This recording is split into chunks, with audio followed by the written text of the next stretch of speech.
Perjalanan ke Pulau Tidung Part 2. Sekarang gue udah dari kapal yang gue naikin ini kapal di sub ya. Yang di episode pertama itu gue udah ngasih tahu bahwa gue naik ini dari Muara Angke menggunakan aplikasi Jaket Boot dengan harga 28.000 aja.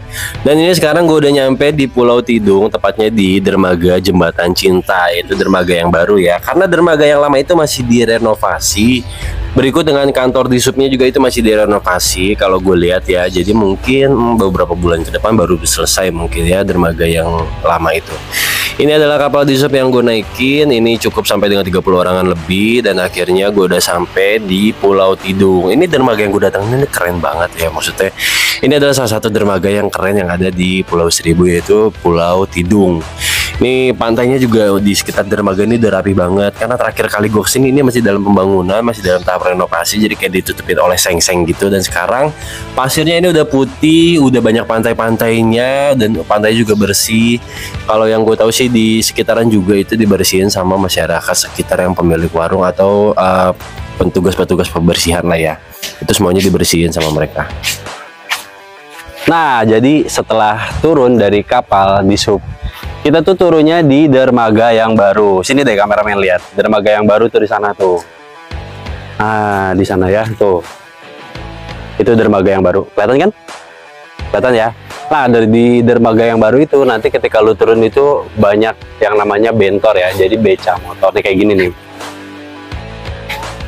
Jadi banyak bentor. Nah, bentor itu bakalan nganter kita ke lokasi penginapan yang emang kita tuju. Kalau misalkan emang penginapan kita jauh nih dari dermaga nih, ya udahlah pakai bentor. Cuman kalau misalkan deket dan ibaratnya tahu lah penginapan di mana, ya udahlah jalan aja pakai Google Map biar supaya menghemat juga, nggak terlalu mahal. Di Pulau Tidung itu sekarang udah keren banget ya, kayak taman ya sekarang ya. Dulu tuh ini belum dibangun tau, ini masih kayak lahan kosong gitu. Sekarang kayak udah berubah drastis gila. Terus kayak tukang jajanannya juga lebih rapi, terstruktur. Maksudnya ada kotak-kotaknya, tempatnya di mana harus jualan, yang mana nggak boleh jualan. Udah keren banget sih. Jadi Pulau Tidung ini merupakan pilot project pembangunan yang terintegrasi nih guys. Kalau gue baca-baca ya, jadi Bupati Kepulauan Seribu itu Irmansyah mengatakan Pulau Tidung dipilih karena memiliki segala aspek dari mulai pariwisata, pertanian rumput, rumah ibadah, lahan, pulau penyangga yaitu Pulau Payung dan Pulau Tidung kecil.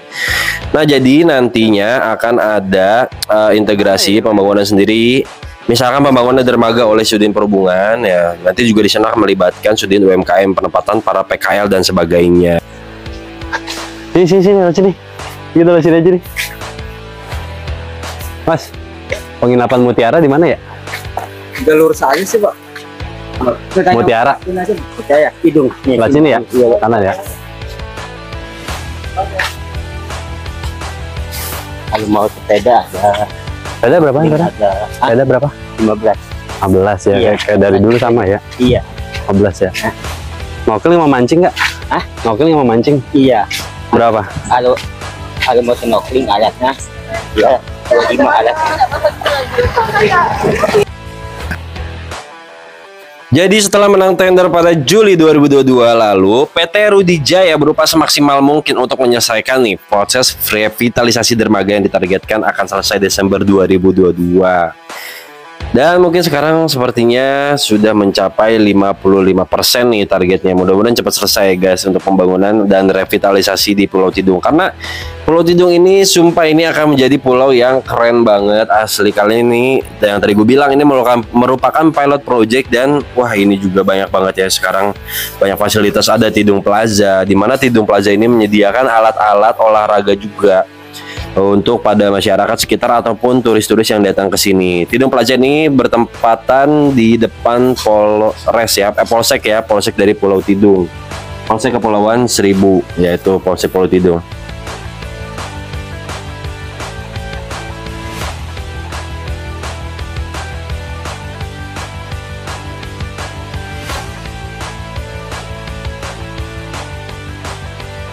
Nah, sekarang kita udah ada di penginapan Mutiara Tidung. Di sini kita nyewa 2 lantai, unit bawah dan atas. Ya, jadi nanti unit atas buat kameramen sama teman-teman. unit bawah buat Nah, di Mutiara Tidung ini banyak banget ya, kayak cottage-cottage gitu, tapi terbuat dari anyaman bambu nih, bisa dilihat nih. Terbuat dari anyaman bambu, ya. Anyaman bambu, dan itu adem banget. Lanjut lagi jalan. Terus katanya kalau buka pintu di sini tuh view-nya langsung laut. Ini kayak private ya bang ya? Jatuhnya private ini, karena di luar tadi kan di pagar ya, pagar, jadi pantai private, semuanya private ini. Kita nyewa kamar yang AC ya, jadi satu kamar itu kenanya 350.000, bisa sampai 4-5 orang, nego aja kalau misalkan dikasih harga lebih. Nanti untuk kontaknya gue cantumin di deskripsi ya. Ini berat banget bawaannya coy. Nih mengkudu, buah mengkudu. Oh, kudu laut. Kelapanya numbuh, kelapanya tumbuh tunas kayak pramuka.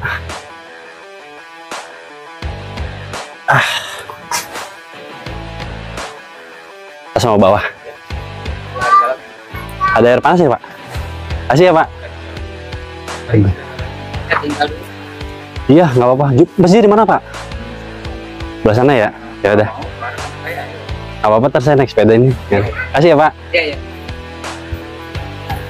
Oke. Akhirnya sudah sampai.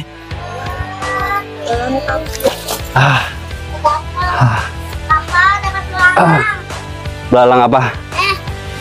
Hati-hati yang ada itunya, parasitnya di dalam belalang. Dia bawa racun.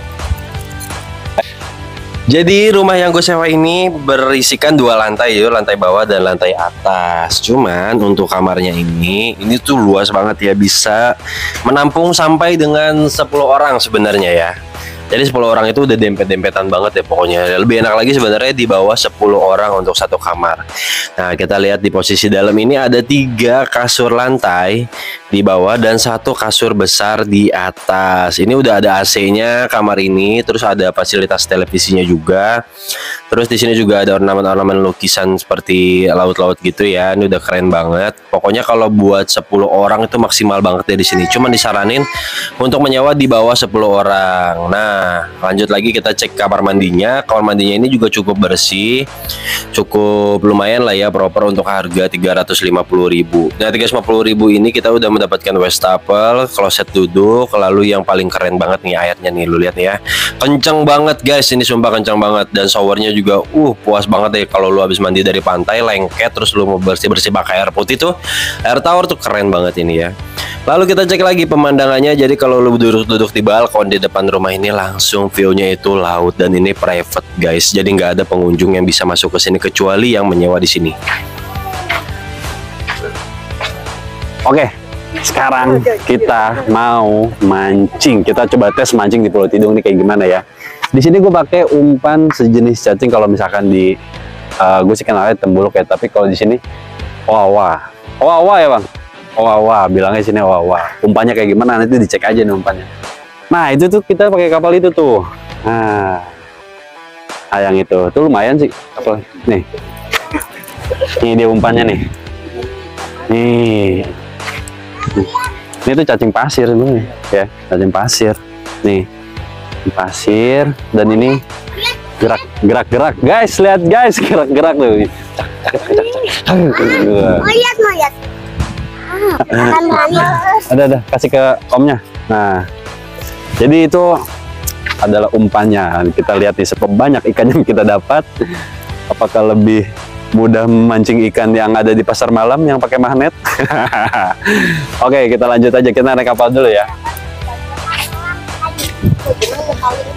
Perahu kecil yang berkapasitas sampai dengan 8 orang ini gue sewa ke salah satu nelayan ya yang ada di Pulau Tidung ini dengan harga 400.000. Itu 400.000 itu udah mancing plus sama snorkeling. Gila nggak lo? Snorkeling ini gue kalau dihitung-hitung itu ada 5 orang yang snorkeling. 3 dewasa, terus 4 dewasa dan 1 anak kecil. Life jacketnya juga gue minta ya untuk anak kecil ya, karena kan gue bawa anak yang umur 6 tahunan, 7 tahun ini.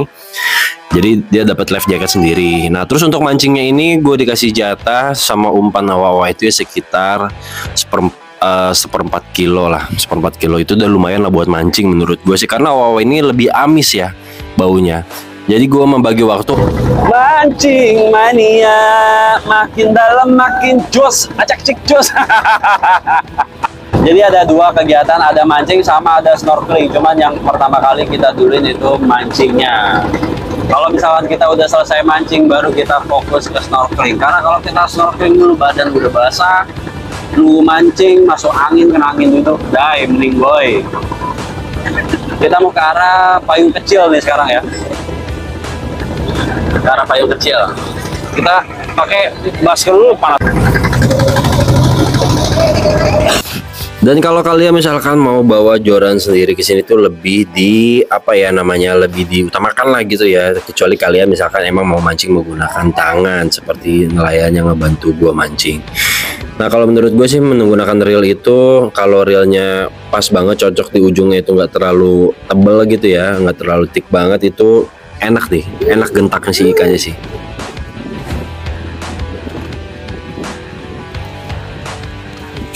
Target gue mancing di sini adalah ikan kerapu ya guys ya. Pokoknya ikan-ikan karang lah. Jadi gue main dasaran dengan umpan owa-owa dan jarak antara bandulan dengan kail itu ya sekitar jarak 15 cm lah, karena ini gue main dasar.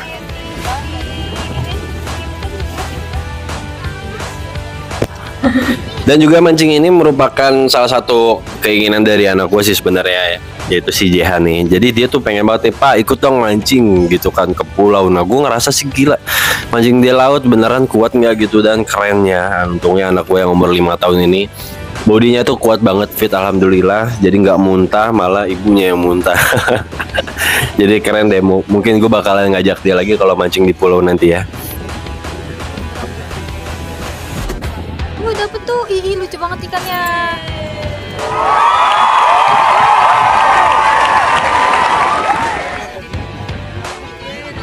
Lucu banget warna ikannya.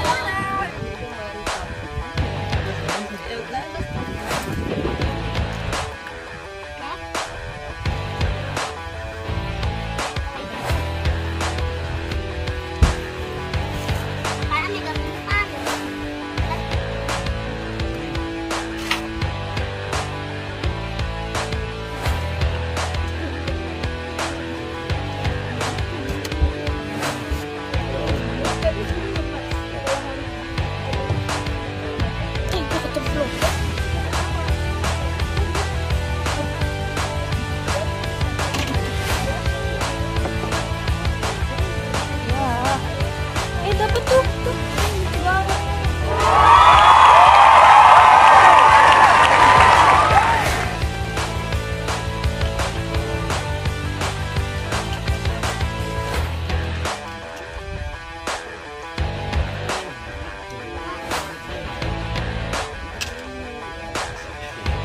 Gede mas.